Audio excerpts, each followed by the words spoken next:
শীতের আগে রাজধানীর বাসাবাড়ি ও শিল্পে তীব্র গ্যাস সংকট। এলপিজির বাজার বাড়াতে পরিকল্পিতভাবে গ্রাহককে বঞ্চিত করার অভিযোগ। ফেব্রুয়ারিতেই জাতীয় নির্বাচন, বিশ্বমঞ্চে ফের জানালেন প্রধান উপদেষ্টা। দারিদ্র্য নিরসনে যুদ্ধ বন্ধ, আঞ্চলিক খাদ্য ব্যাংক প্রতিষ্ঠা সহ 6 প্রস্তাব।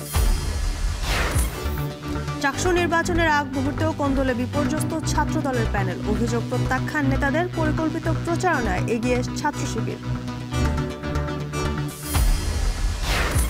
মেঘনায় ইলিশের অভয়াশ্রমে সেতু তৈরির পরিকল্পনায় শঙ্কিত গবেষক জেলে। মানতে নারাজ বাস্তবায়নকারী সংস্থা, ফের সমীক্ষার পরামর্শ জেলা প্রশাসক। এবং মিশরে গাজা শান্তি চুক্তিতে ট্রাম্প সহ বিশ্ব নেতাদের সই। 4টি মরদেহ ও 20 ইসরায়েলি জিম্মিকে হস্তান্তর, বিনিময়ে 2000 ফিলিস্তিনি বন্দীর মুক্তি।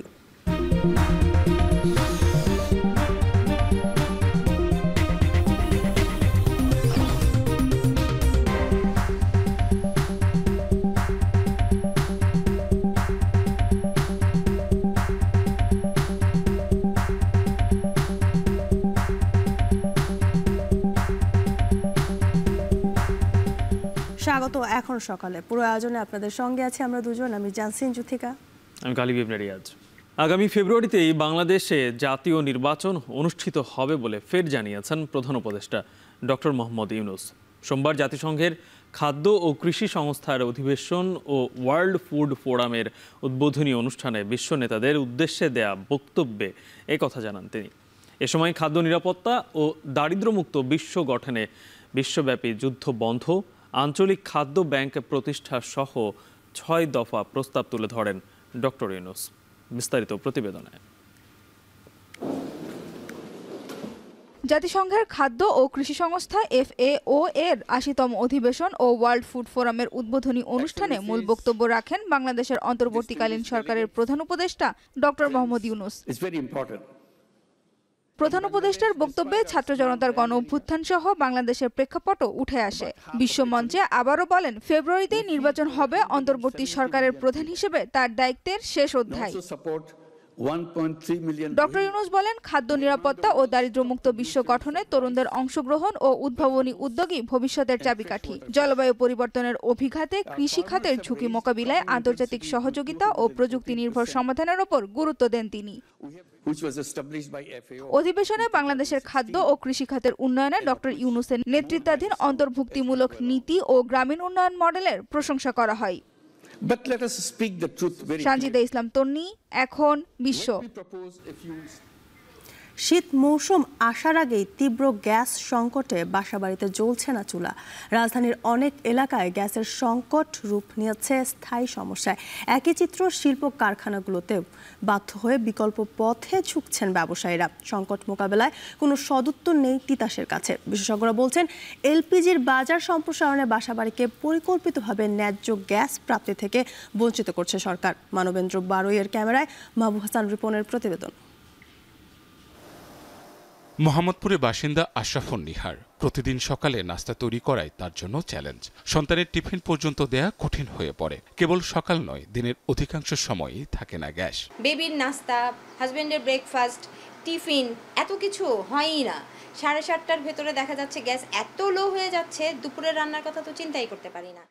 রাজধানীর উত্তরখান, দক্ষিণখান, মিরপুর, মোহাম্মদপুর, ভাটারা, রামপুরা, বনশ্রী, তেজগাঁও, শাহজাহানপুর এবং পুরান ঢাকার অধিকাংশ এলাকায় চলছে গ্যাসের চরম সংকট। ফলে একদিকে যেমন গ্রাহকদের খরচ বাড়ছে, তেমনি ব্যাহত হচ্ছে তাদের স্বাভাবিক জনজীবন। গ্যাস থাকেই না বলতে গেলে, কিন্তু বিল তো ঠিকই দিতেছি। এই যে বিল এখানে দেওয়া, টাকা দেওয়া, বাড়ি থেকে আবার খাওয়া দাওয়া কিনে আনা, আয় থেকে ব্যয় বেশি চলে যাচ্ছে। আমরা তো সকালে অফিসে যাই, গ্যাসের জন্য রান্না করা, ঠিক মতো খাওয়া দাওয়া করতে পারি না, ঠিক মতো নিয়ে যেতে পারি না। যে একটু আগে আসলো, তাও অল্প গ্যাস। সকাল গড়িয়ে সন্ধ্যা, কিছুক্ষণ আগে মাত্র এসেছে গ্যাস, তবুও জ্বলছে মিটমিট করে। বাসাবাড়ির এই সংকট উচ্চবিত্ত থেকে নিম্নবিত্ত সবখানেই বিদ্যমান। এখন প্রশ্ন হচ্ছে, বাসাবাড়ির এই গ্যাসের সংকট সংক্রমিত হয়েছে কি শিল্পের কারখানাগুলোতেও? শিল্প খাতে গ্যাসের সংকট বহু পুরনো। রাজধানী ঢাকা থেকে শুরু করে গাজীপুর, নারায়ণগঞ্জ, সাভার, আশুলিয়া, ভালুকা, নরসিংদী, মুন্সিগঞ্জ সহ সব প্রধান শিল্প অঞ্চলেই কমে গেছে গ্যাস সরবরাহ। এতে পোশাক শিল্প, সিরামিক, সিমেন্ট খাতের মতো গ্যাস নির্ভরশীল খাতগুলোই কমেছে উৎপাদন। পরিস্থিতি সামাল দিতে অনেক ব্যবসায়ী এখন বাধ্য হয়ে ঝুঁকছেন বিকল্প জ্বালানির দিকে। যে ধরনের সংকট এখন দেখা যাচ্ছে গ্যাসে, সেখানে আমরা দেখছি যে অর্ডার ডেলিভারি ইন টাইম দিতে পারছে না। এখনই চিন্তা করতে হবে যে গ্যাসের অল্টারনেটিভ যে সমস্ত সোর্সগুলো রয়েছে সেই সোর্সগুলোকে ডেভেলপ করা। অলরেডি 2টি প্রজেক্টে আমি গ্যাস বয়লার থেকে জুট বয়লারে ট্রান্সফার করেছি, যেটা হচ্ছে যে আমি ন্যাচারাল গ্যাস আর ইউজ করছি না। এই জন্য করছি না কারণ যে সময়টা গ্যাস থাকে না সেই সময়টা আমাদেরকে সিলিন্ডার দিয়ে ফ্যাক্টরি রান করতে হয়, সিলিন্ডার গ্যাস দিয়ে, এবং সেটা আমাদের জন্য ব্যয়বহুল প্লাস রিস্ক। বিদ্যুৎ ও শিল্প খাতে গ্যাসের সংকট সমাধানকে অগ্রাধিকার দিচ্ছে সরকার। মন্ত্রণালয়ের নীতিগত সিদ্ধান্তে কমানো হচ্ছে বাসাবাড়িতে গ্যাস সরবরাহের হার, বলছে তিতাস। এদিকে স্বল্প জনবল নিয়ে অবৈধ গ্যাস সংযোগ বিচ্ছিন্ন করাও কার্যকরভাবে সম্ভব হচ্ছে না বলে জানায় বিতরণ প্রতিষ্ঠানটি। সাপ্লাই আমাদের একটু কম এখন এই মুহূর্তে, কারণ এলএনজি বেসড আমাদের এখন অনেকটা হয়ে যাচ্ছে। 35% মতো আমরা এলএনজি ইম্পোর্ট করে আমরা চালাচ্ছি।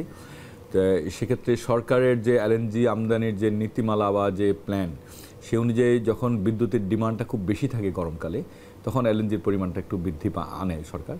তো সারা বছরে টোটাল যে ইকুয়াল ডিস্ট্রিবিউশন যে আনা হয় তা কিন্তু না, কিছুটা কম এলএনজি আনা হচ্ছে। শীতকালে বিদ্যুতের ডিমান্ডটা কমে যাচ্ছে। এই জন্য বাসাবাড়িতে যদি আমাকে ফুললি দিতে হয় গ্যাস, তাহলে আমাকে অন্য যে প্রায়োরিটি সেক্টর যেটা আছে, প্রথম প্রায়োরিটি বিদ্যুৎ, সার, ইন্ডাস্ট্রি, এগুলোতে কমিয়ে দিতে হবে।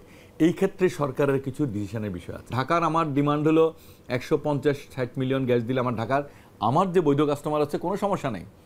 আমি 170-80 দিয়েও কভার করতে পারছি না, কারণ কি সব অবৈধ নিচ্ছে সরকার। বাসাবাড়িতে গ্যাস না দিয়ে মাস শেষে টাকা নেওয়া মানবাধিকারের চরম লুণ্ঠন বলে মন্তব্য করেছেন বিশেষজ্ঞরা। অভিযোগ করেন এলপিজির বাজার সম্প্রসারণই তাদের মূল লক্ষ্য। এই সেক্টরে গ্যাসের ব্যবসা অর্থাৎ এলএনজির ব্যবসা তৈরি করার জন্য যারা ইম্পোর্টার তারা উঠে পড়ে লেগেছে। একদিকে গ্যাস দিচ্ছে না, আরেকদিকে তারা ফুল পয়সা নিচ্ছে। এর থেকে অবিচার আর কি করতে পারে? এটাকে চরম লুণ্ঠন ছাড়া কি বলা যায়? তাদেরকে সব মাজায় দড়ি বেঁধে নিয়ে আসা উচিত, এই সমস্ত কর্মকর্তা কর্মচারীরা যারা এসব কথাবার্তা বলে। সরকারকে ব্যবসা করার নীতি থেকে সরে এসে জ্বালানিকে সেবা খাত হিসেবে ব্যবহার করার পরামর্শ দেন এই বিশেষজ্ঞ।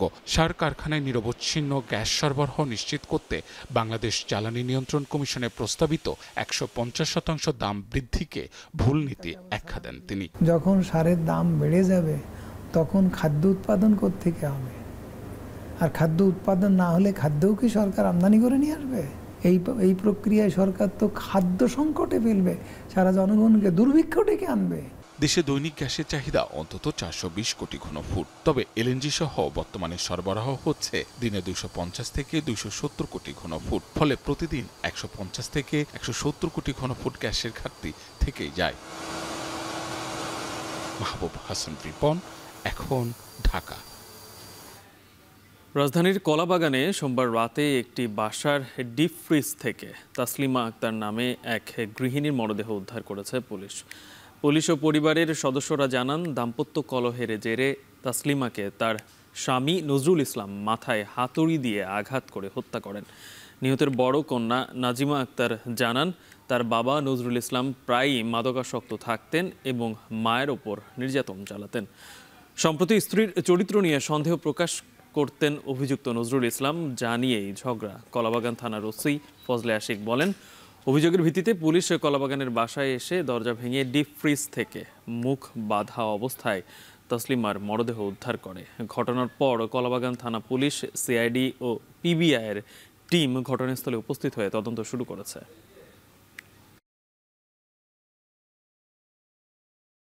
আমরা ধারণা করছি যে তাকে জখম করেই তাকে হত্যা করে ফ্রিজে লাশ রাখা হয়েছে। মামলা প্রক্রিয়াধীন। অভিযান অলরেডি আমাদের টিম কাজ করছে। আমরা যত দ্রুত সম্ভব তাকে আমরা আইনের আওতায় নিয়ে আসব। চট্টগ্রাম বিশ্ববিদ্যালয় কেন্দ্রীয় ছাত্র সংসদ নির্বাচনের ঠিক আগ মুহূর্তে এক নেতাকে বহিষ্কারের মধ্য দিয়ে কোন্দল স্পষ্ট হয়ে উঠেছে ছাত্র দলে। শুধু তাই নয়, প্রচারণার পুরো সময়টাতে অনেক নেতাই ছিলেন নিষ্ক্রিয়। ফলে প্রধান প্রতিদ্বন্দ্বী ইসলামী ছাত্র শিবির সমর্থিত প্যানেলের সাথে পাল্লা দিয়ে বিজয় ছিনিয়ে আনার ব্যাপারে সংগঠনের ভেতরেই তৈরি হয়েছে সংশয়। যদিও ছাত্রদল নেতারা কোন্দলের কথা অস্বীকার করছেন, অন্যদিকে নিজস্ব কৌশল ও পরিকল্পনা শতভাগ বাস্তবায়ন করে জয়ের ব্যাপারে আশাবাদী ছাত্র শিবির। শোয়েব রহমানের প্রতিবেদন। প্রতিষ্ঠার পর 6 দশকে চট্টগ্রাম বিশ্ববিদ্যালয়ে চাকসু নির্বাচন অনুষ্ঠিত হয়েছে মোটে 6 বার। এর মধ্যে 1981 সালের নির্বাচনে ভিপিজিএস উভয় পদেই জয়লাভ করে ইসলামী ছাত্র শিবির। অন্যদিকে সম্প্রতি ডাকসু ও জাকসুতে কাঙ্ক্ষিত ফলাফল অর্জন করতে পারেনি ছাত্রদল। তাই 36 বছর পর চাকসুর এই নির্বাচন ছাত্রদলের জন্য কঠিন এক পরীক্ষাই বলা চলে।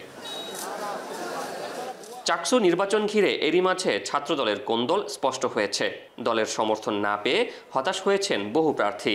নির্বাচনী মাঠেও তাদের নেই তেমন সক্রিয়তা। অন্যদিকে 5 সদস্যের কমিটির এক সিনিয়র সহসভাপতিকে 12 অক্টোবর আজীবনের জন্য বহিষ্কার করা হয়। অভিযোগ, দলের সিদ্ধান্তের বাইরে গিয়ে নির্বাচনে স্বতন্ত্র প্রার্থীর জন্য কাজ করেছেন তিনি। যদিও দলে বিবাদ নেই বলে দাবি ছাত্রদল মনোনীত প্রার্থীর।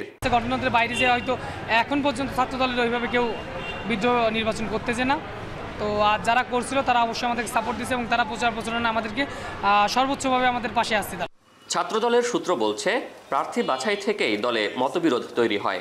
তবে প্রচারণায় ঐক্যবদ্ধ থাকার সর্বোচ্চ চেষ্টা করেছেন সিনিয়র নেতারা।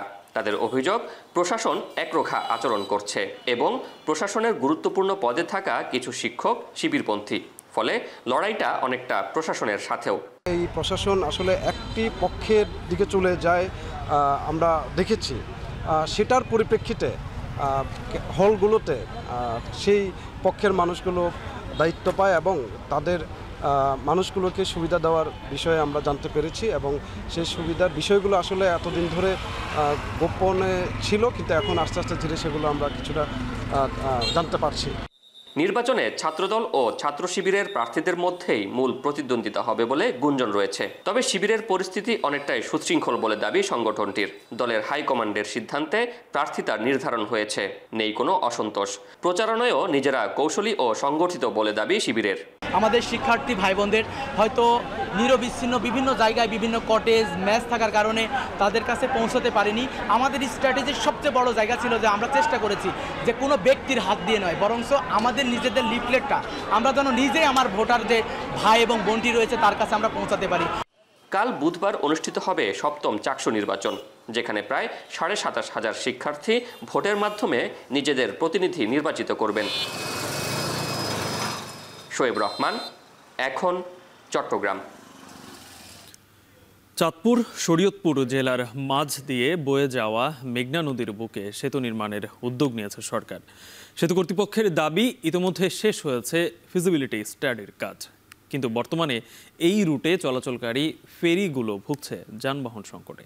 মৎস্য গবেষক, ব্যবসায়ী ও জেলেরা বলছেন, মেঘনায় অপরিকল্পিত সেতু নির্মাণে বিলুপ্ত হবে ইলিশ, হুমকিতে পড়বে শহর। জেলা প্রশাসক বলছেন, সব দিকে বিবেচনা করে সেতু নির্মাণে নতুন করে সমীক্ষার কথা জানাবেন ঊর্ধ্বতন কর্তৃপক্ষকে। তালহা জুবেরের প্রতিবেদনে বিস্তারিত। ইলিশের বাড়িখ্যাত চাঁদপুরের মেঘনা নদী, বিশেষ করে মা ইলিশের ডিম ছাড়া থেকে শুরু করে জাটকা বড় হওয়া পর্যন্ত গুরুত্বপূর্ণ অভয়াশ্রম এই মেঘনা। সারা দেশে ইলিশ উৎপাদনে বিশেষ ভূমিকা রাখে এই নদী। তবে নদীর উপর সেতু নির্মাণ হলে নষ্ট হবে ইলিশের অভয়াশ্রম, বলছেন জেলেরা। ব্রিজ যদি হয় তাহলে এই নদীতে মা ইলিশ কোনো রক্ষা হবে না, মা ইলিশের ডিম এই নদীতে ছাড়লে টিকবে না। যদি গভীর পানি না হয় ইলিশ মাছ আসবে না, ডিমও পারবো না, আর এদিকে সব পড়ে গেলে সবকিছু বন্ধ হয়ে যাবে। আমরা মনে করি আসলে এই চাঁদপুর শরীয়তপুর রুটে যে ব্রিজটা করার পরিকল্পনা করছে সরকার, সেটা যদি গতানুগতিক পদ্ধতিতে করা হয় তাহলে আমাদের চাঁদপুরের মেঘনা নদী আর থাকবে না। ইলিশ উৎপাদনের পরিবেশ ঠিক রেখে সেতু নির্মাণ করা প্রয়োজন বলে মনে করছেন এই ইলিশ গবেষক। ইলিশ যেহেতু একটি পরিভ্রমণশীল স্বভাবের মাছ, সেহেতু তাদের চলাচলের পথে যদি কোনো ব্রিজ অথবা অনুরূপ কোনো স্থাপনা নির্মিত হয়, অর্থাৎ সামান্যতম বাধা পেলেও তাদের জীবন চলাচল এবং উৎপাদনে বিরূপ প্রভাব পড়তেই পারে। এদিকে চাঁদপুর শরীয়তপুর নৌরুটে চলাচল করে 5টি ফেরি। বর্তমানে যানবাহন সংকটে প্রতিদিন চলাচল করছে 2টি ফেরি। একসময় এই ঘাটে যানবাহন পারাপারের চাপ থাকলেও পদ্মা সেতু নির্মাণের পর কমেছে চাপ। তাই মেঘনা নদীর উপর চাঁদপুর শরীয়তপুরকে সংযুক্ত করায় সেতু নির্মাণ তেমন লাভ হবে না বলে দাবি স্থানীয়দের। শরীয়তপুর রুটে এখন 5টি ফেরি চলাচলরত আছে, এর মধ্যে একটি বড় ফেরি আর 4টি ছোট ফেরি। আমরা এখন গাড়ি স্বল্পতার কারণে প্রতিদিন 2টি করে ফেরি রোস্টার করে চলাচল করতেছে। যে ব্রিজে যে পরিমাণ গাড়ি প্রয়োজন সেই পরিমাণ গাড়ি এখানে হবে আমার মনে হয় না। কর্তৃপক্ষ বলছে সম্ভাব্যতা যাচাইয়ে উঠে এসেছে সেতুটি যেমন পরিবেশ বান্ধব তেমনি অর্থনৈতিকভাবে লাভজনক। দেশি বিদেশি বিশেষজ্ঞদের মতামতকে প্রাধান্য দিয়ে কম খরচে সেতুটি নির্মিত হবে। এটা যে ফিনান্সিয়াল এবং আপনার ইকোনমিক্যাল যে ইয়েটা ওনারা দিয়েছেন প্রতিবেদনটা, এটা দুইটাই খুব ভায়াবল, লাভজনক একটা প্রজেক্ট। এবং পাশাপাশি আমাদের দক্ষিণ পশ্চিমাঞ্চলের সাথে পূর্বাঞ্চলের যে যোগাযোগ, এটাকে ঢাকা শহরকে হ্যাম্পার না করে এই যোগাযোগ স্থাপন হবে। তবে সেতু নির্মাণের সময় নদীর দিক পরিবর্তন হতে পারে বলে আশঙ্কা পরিবেশ বিজ্ঞানের এই শিক্ষকের। আর নতুন করে সম্ভাব্যতা যাচাইয়ের প্রয়োজন রয়েছে বলে জানালেন জেলা প্রশাসক। কোনো ব্রিজ করার ক্ষেত্রেই যা হয়, শুরুতেই কিছু নদীর 2 অংশে কিছু নদী শাসন করতে হয়। এতে করে নদীর যে স্বাভাবিক প্রবাহটা ছিল সেটা অনেকটাই সংকুচিত হয়ে আসবে। নদী শাসনের কারণে সংকুচিত হলে প্রবাহটা চেঞ্জ হবে। মেঘনা নদীতে কি পরিমাণ শাসন হবে, কি পরিমাণ মানুষের উপকৃত হবে বা কি পরিমাণ পরিবেশ ক্ষতিগ্রস্ত হবে, নৌপথটা ক্ষতিগ্রস্ত হবে বা ইলিশের কি পরিমাণ ক্ষতিগ্রস্ত হবে, এটা নিয়ে আরো একটা ভালো ফিজিবিলিটি স্টাডি হওয়া উচিত। অভয়াশ্রম ধ্বংস করে সেতু নির্মাণ হলে ইলিশের উৎপাদন হ্রাস পাবে সারা দেশে। তাই সেতু নির্মাণের আগে পুনরায় সমীক্ষার দাবি সচেতন মহলের। তালহা জুবাইর, এখন চাঁদপুর। ঝালকাঠির সুগন্ধা ও বিষখালী নদীতে নিষেধাজ্ঞা অমান্য করে মা ইলিশ শিকারে নামছে এক শ্রেণীর অসাধু ও মৌসুমী জেলেরা। প্রশাসনের চোখ ফাঁকি দিয়ে প্রতিদিনই নদীতে নামছে তারা। মৎস্য বিভাগ বলছে ইলিশ রক্ষায় অভিযান অব্যাহত আছে, দোষীদের ছাড় দেওয়া হচ্ছে না। আলামিন তালুকদারের প্রতিবেদন। ইলিশের প্রধান প্রজনন মৌসুম চলছে। এই সময়ে মা ইলিশ যাতে নির্বিঘ্নে ডিম ছাড়তে পারে সেজন্য গত 4 অক্টোবর থেকে দেশের সব নদ নদীতে ইলিশ ধরা, বিক্রি ও পরিবহন নিষিদ্ধ করেছে সরকার। কিন্তু সেই নির্দেশনা মানছে না ঝালকাঠির এক শ্রেণীর অসাধু ও মৌসুমী জেলে। দিনের আলো কিংবা রাতের অন্ধকার, প্রশাসনের চোখ ফাঁকি দিয়ে জেলেরা নদীতে নামছেন নৌকা ও ট্রলার নিয়ে। সুগন্ধা নদীর বারৈকরণ, মাটিভাঙা, খোজাখালী, অনুরাগ এবং বিষখালী নদীর হদুয়া, বড়ইয়া ও পালট এলাকায় গোপনে কারেন্ট জাল ফেলে মা ইলিশ শিকার করছে তারা। স্থানীয়রা বলছেন রাতভর চলে ইলিশ শিকার। ভোরের আগেই বিক্রির জন্য নদীর ঘাটে চলে আসে মাছের চালান। অভিযান দিলে আমরা নৌকাজন ঘাটে রাখি, আমরা জাল বন্ধ রাখি। ওকে দিন পাই না, নৌকাজন কুলের স্বার্থে উঠেছি। আর মৌসুমি জালিরা তারা জাল পায়, আর এবার বদনাম হয় আমাদের। অভিযান বলতে কি একটা জিনিস, এই ঝালকাঠি জেলার ভিতরে বসতে আছে না। প্রশাসন একদিক দিয়ে যায় আর একদিক দিয়ে তারা জাল পাততে যায়, ঈদের মতো জাল পাততে আছে। এই আমরা দেখতে আছি, আর কোনো পাইতে আছি না। অনেক মৌসুমী জেলেরা তারা ঈদ উদযাপনের মতো মাছ ধরতেছে এবং স্থানীয় প্রশাসন চেষ্টা করতেছে তাদের নিরোধ করার জন্য, কিন্তু বর্তমানে তারা এতই চতুর যে তাদের নিরোধ করা খুবই কষ্টকর হচ্ছে। মা ইলিশ রক্ষায় 22 দিনের যে নিষেধাজ্ঞা আছে সেটা পুরোপুরি পালন হচ্ছে না, কিছুটা হচ্ছে চোর পুলিশ খেলার মতো। সরকার যেটা দেয়, চাউল দেয় 25 কেজি করিয়া, হেতে আমাদের কিছু হয় না। আর মনে করেন একটু বাড়াই ছাড়া তেল, ডাল, একটু চিনি এগুলো দিলে তো মোটামুটি আমরা চলতে ফিরতে পারতাম। জেলা মৎস্য বিভাগ বলছে চলমান অভিযানে মা ইলিশ রক্ষায় 8টি ভ্রাম্যমাণ টিম কাজ করছে। তবে কিছু জায়গায় জেলেরা নিষেধাজ্ঞা অমান্য করে মাছ শিকার করছে বলেও স্বীকার করেন তারা। এই অভিযানটি সঠিকভাবে বা শতভাগ বাস্তবায়ন করতে গেলে আসলে জেলে আমাদের বিভিন্ন যে স্টেক হোল্ডারগণ আছে তাদেরকে আসলে সচেতন হওয়ার দরকার আছে এবং সর্বোপরি যে ইলিশ সম্পদ, এই ইলিশ সম্পদের যে গুরুত্ব এটি জনসাধারণের মধ্যে আরও ব্যাপকভাবে প্রচারের বিষয়টি রয়েছে।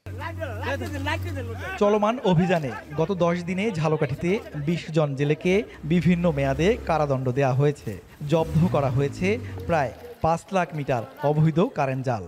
এছাড়া জেলায় নিবন্ধিত 7,840 জন জেলের মধ্যে সরকারি বরাদ্দের চাল দেয়া হয়েছে 3,750 জনকে। আল আমিন তালুকদার, এখন ঝালকাঠি। ইলিশের প্রজনন নিশ্চিতে সমুদ্র ও নদ নদীতে চলছে মাছ শিকারে নিষেধাজ্ঞা।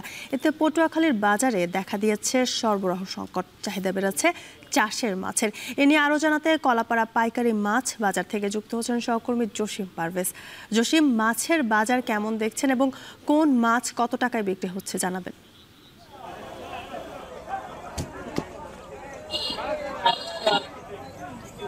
জিত্রিকা, আসলে আপনি জানেন যে উপকূলীয় অঞ্চলে সকল নদ নদী এবং বঙ্গোপসাগরে কিন্তু মা ইলিশ সংরক্ষণ অভিযান চলছে। গত 4 অক্টোবর থেকে আগামী 25 অক্টোবর পর্যন্ত এই 22 দিন সকল জলাশয়, নদ নদী এবং সমুদ্রে এ সকল বৃহত্তর যে জলাশয় রয়েছে সেখানে কিন্তু মাছ শিকার সম্পূর্ণ নিষিদ্ধ করেছে সরকার। সে কারণেই কিন্তু সামুদ্রিক এবং নদ নদীর মাছের সরবরাহ নেই বললেই চলে, কেননা এখানে কোনো জেলেই মাছ শিকার করতে পারছেন না।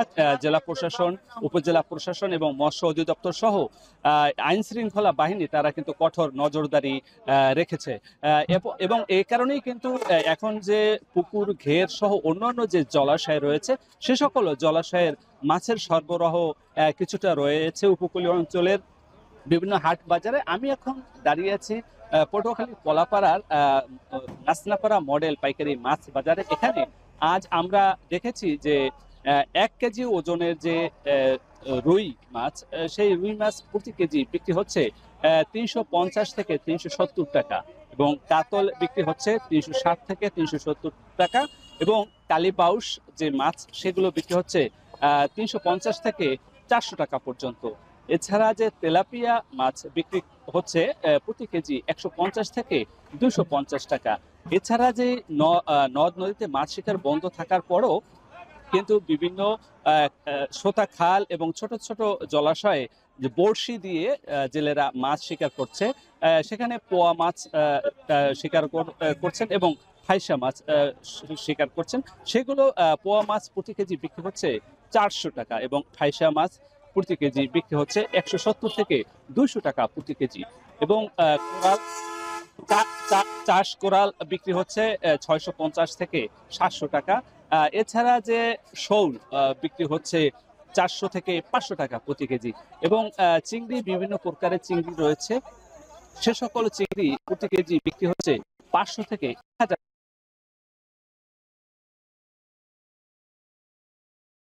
জানেন যে সামুদ্রিক এবং নদ নদীর মাছের সরবরাহ না থাকায় কিন্তু এই মাছের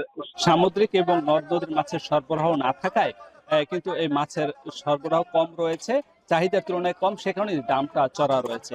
তো এখানকার ব্যবসায়ীদের সঙ্গে আমরা কথা বলেছি, তারা বলেছেন যে এখন কিন্তু যে মাছের সরবরাহ কম থাকায় কিন্তু ক্রেতাদের সংখ্যা বেশি থাকায় এই পাইকারি বাজারটিতে মাছের দামটা একটু চড়া রয়েছে এবং বিক্রেতারা বলছে মাছের সরবরাহ কম থাকায় দামটা চড়া রয়েছে।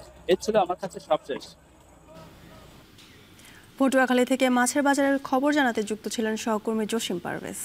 পাবনার খাসচর হাড়িচা রুটে ফেরি চলাচলের আশায় বুক বেঁধেছেন পাবনার মানুষ। কাজিরহাটের প্রায় 10 কিলোমিটার ভাটিতে অবস্থিত এই রুটে ফেরি চলাচল শুরু হলে একদিকে যেমন যাতায়াতের সময় বাঁচবে, অন্যদিকে পরিবর্তন আসবে জীবনমানের। পাশাপাশি এই অঞ্চলের অর্থনীতিতেও খুলে যাবে নতুন সম্ভাবনার দুয়ার। পাবনা থেকে আরও জানাচ্ছেন মাসুদ রানা। প্রায় 9 বছর আগে ফেরি চলাচলের লক্ষ্যে পাবনার বেড়া উপজেলা থেকে খাসচর আরিচা রুট পর্যন্ত প্রায় 12 কিলোমিটার সড়ক নির্মাণ করা হয়, কিন্তু নানা জটিলতায় আলোর মুখ দেখেনি ফেরি চলাচলের।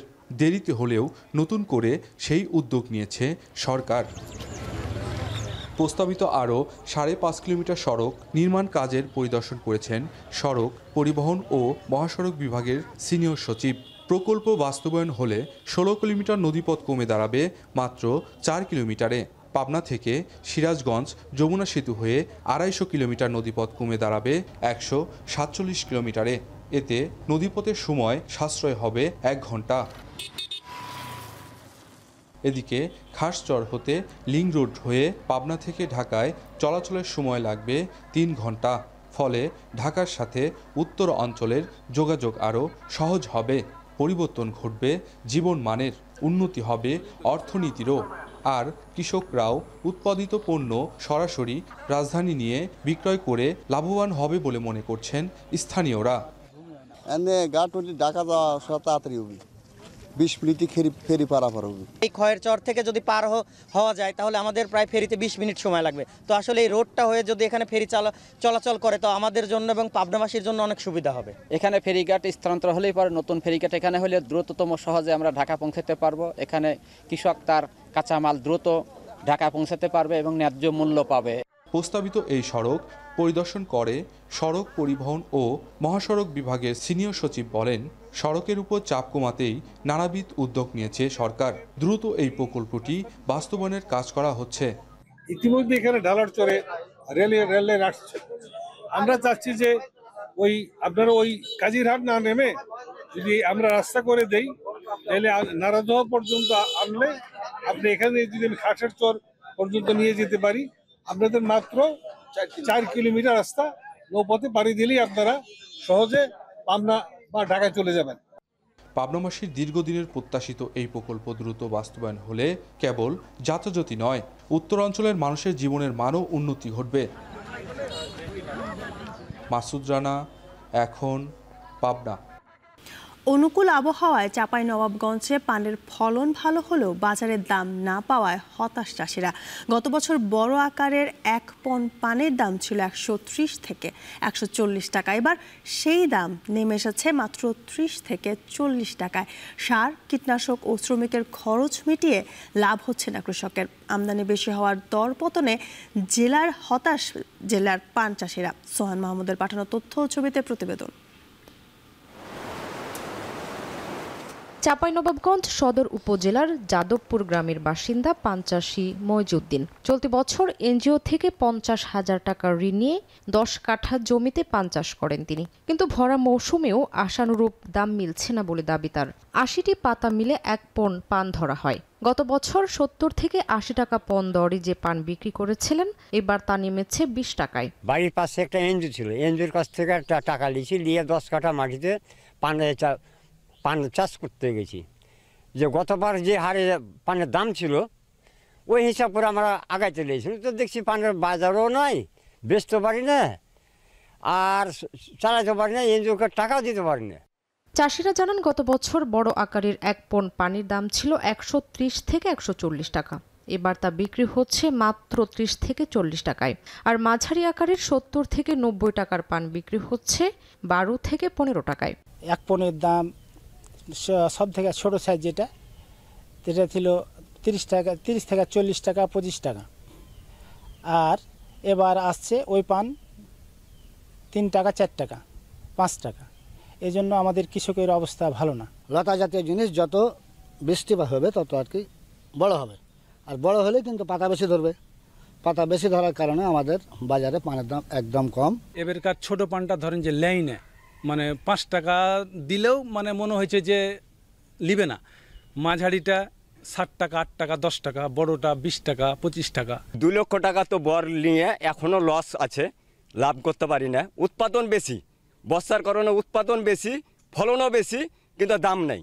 তবে পান চাষী কৃষকদের সব ধরনের সহায়তার আশ্বাস দিয়েছেন কৃষি সম্প্রসারণ অধিদপ্তরের কর্মকর্তা। পান হারভেস্ট শুরু হয় তখন আসলে তুলনামূলকভাবেই কৃষক দেখা যায় যে আর ফলনটা যদি বেশি ভালো হয়, এবছর 3.5 থেকে 4 টন করে ফলন হচ্ছে। সেই হিসাবে আশা করা যাচ্ছে যে কৃষকরা দাম কম পেলে যেহেতু ফলনটা ভালো সেহেতু তারা অর্থনৈতিকভাবে লাভবান হবে বলে আমি মনে করি।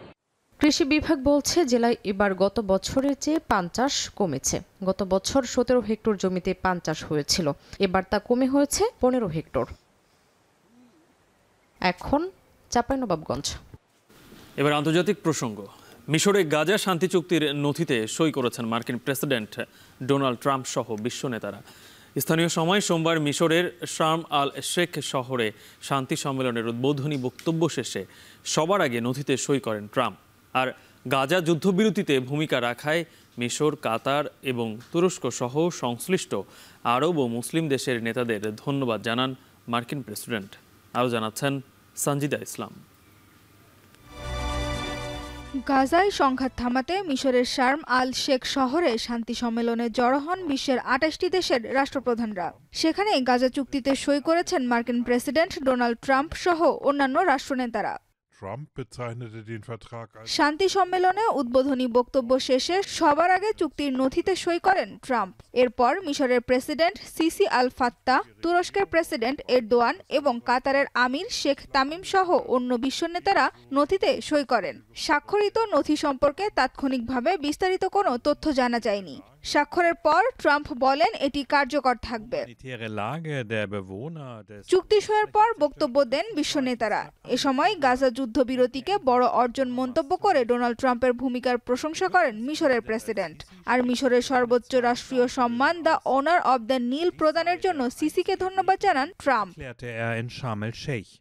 পাশাপাশি গাজা যুদ্ধবিরতি কার্যকরে ভূমিকা রাখায় কাতারের আমির Sheikh Tamim bin Hamad Al Thani, তুরস্কের president Recep Tayyip Erdogan, Saudi যুবরাজ Mohammed bin Salman bin Abdul Aziz এবং সংযুক্ত আরব আমিরাতের president Sheikh Mohammed bin Zayed Al Nahyan সহ আরও কয়েকজন নেতার নাম উল্লেখ করে ধন্যবাদ জানান ট্রাম্প।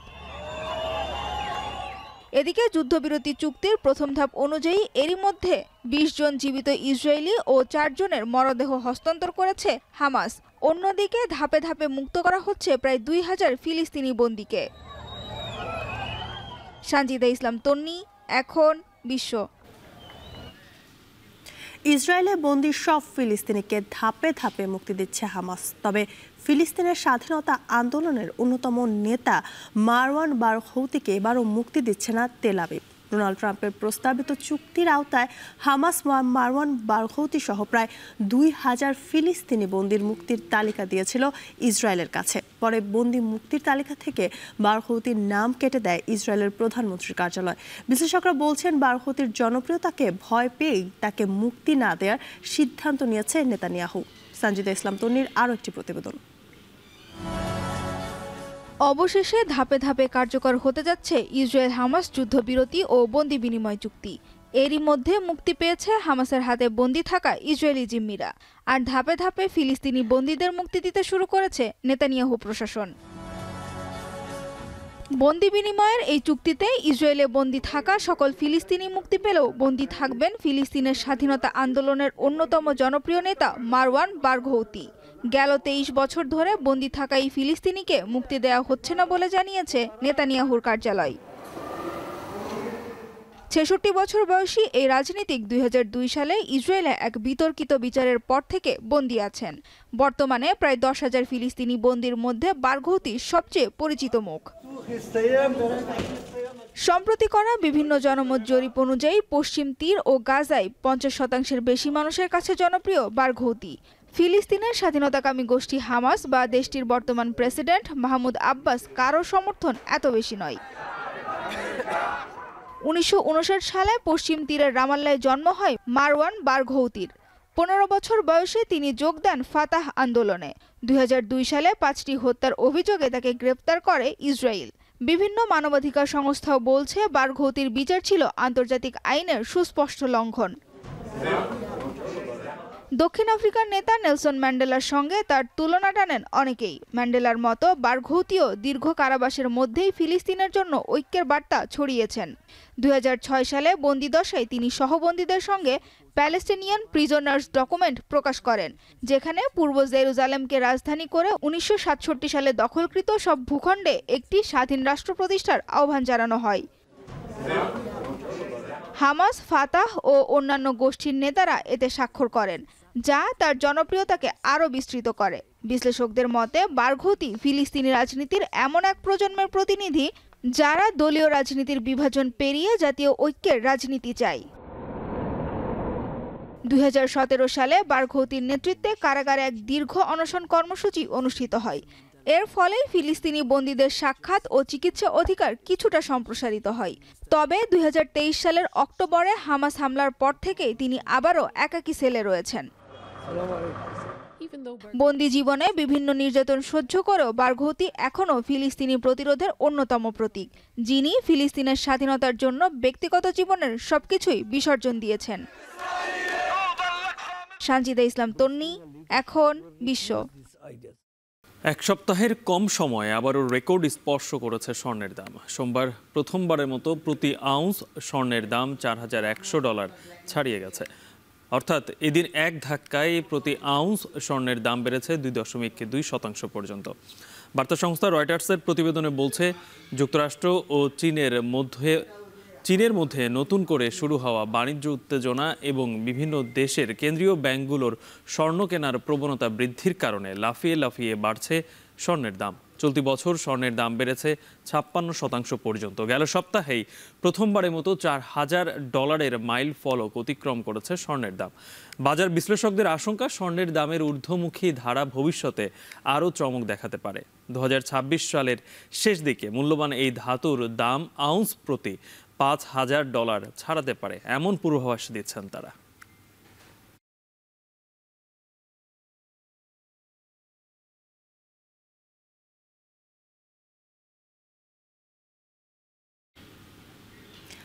গেল সপ্তাহের অতিবৃষ্টির কারণে সৃষ্ট বন্যায় মেক্সিকোতে প্রাণহানি বেড়ে দাঁড়িয়েছে 64 জনে।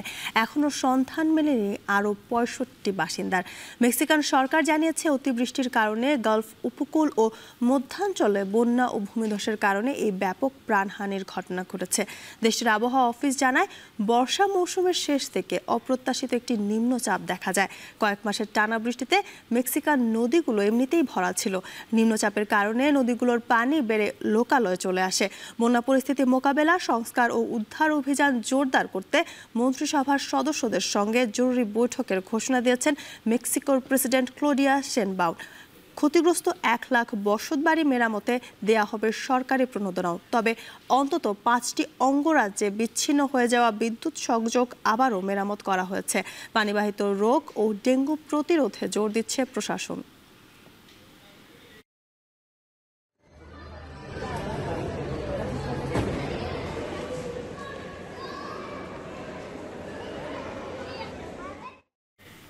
শেষ করছে এখন সকাল। তার আগে শিরোনামগুলো আরো একবার। শীতের আগে রাজধানীর বাসাবাড়ি ও শিল্পে তীব্র গ্যাস সংকট। এলপিজির বাজার বাড়াতে পরিকল্পিতভাবে গ্রাহককে বঞ্চিত করার অভিযোগ। ফেব্রুয়ারিতেই জাতীয় নির্বাচন, বিশ্বমঞ্চে ফের জানালেন প্রধান উপদেষ্টা। দারিদ্র্য নিরসনে যুদ্ধ বন্ধ, আঞ্চলিক খাদ্য ব্যাংক প্রতিষ্ঠা সহ 6 প্রস্তাব। চাকসু নির্বাচনের আগ মুহূর্তেও কোন্দলে বিপর্যস্ত ছাত্র দলের প্যানেল। অভিযোগ প্রত্যাখ্যান নেতাদের, পরিকল্পিত প্রচারণায় এগিয়ে ছাত্র শিবির। মেঘনায় ইলিশের অভয় আশ্রমে সেতু তৈরির পরিকল্পনায় শঙ্কিত গবেষক জেলেরা। মানতে নারাজ বাস্তবায়নকারী সংস্থা, ফের সমীক্ষার পরামর্শ জেলা প্রশাসন। এবং মিশরে গাজা শান্তি চুক্তিতে ট্রাম্প সহ বিশ্ব নেতাদের সই, 4টি মরদেহ 20টি ইসরায়েলি জিম্মিকে হস্তান্তর, বিনিময়ে 2000 ফিলিস্তিনি বন্দীর মুক্তি। এই ছিল এখন সকালে। এখন টেলিভিশন ওয়েবসাইটে দেখতে ভিজিট করুন www.এখন.tv। ফেসবুকে চোখ রাখুন facebook.com/tv.এখন, আর ইউটিউবে লাইভ দেখতে ভিজিট করুন youtube.com/c/এখন tv।